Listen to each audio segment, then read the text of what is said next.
This book, Beyond Innocence, The Life Sentence of Darryl Hunt, tells the story of a man that I think a lot of people in Winston-Salem are familiar with, but may not know the full story of his life.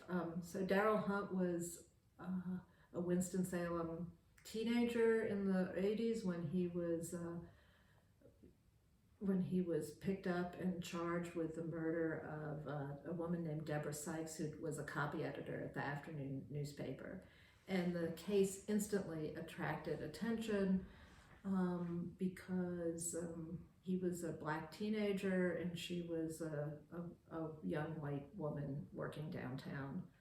He claimed innocence from the very beginning, and very soon after his arrest, Larry Little, who had been a city councilman at the time, established a defense committee to rally to his support. So from the time he was 19, really, he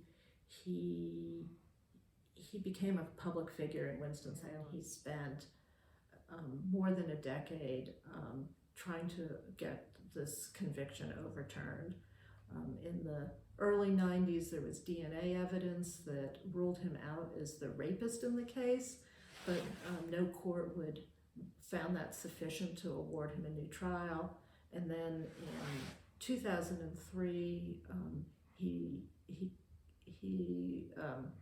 got new DNA testing in the case. The Journal assigned me to do an investigative series that brought a lot of attention to the flaws in the case. And that new round of DNA testing eventually solved the crime, led to the real killer, and Darryl was exonerated in 2004. And the book really tells the story of what was happening really behind the scenes, what his life was like in prison, well, really what his early life was like, what that kind of injustice does to somebody emotionally.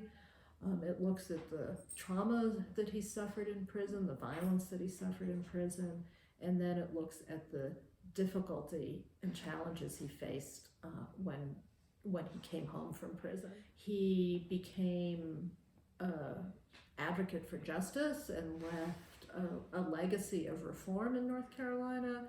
He was the subject of a documentary and traveled around the country and really internationally.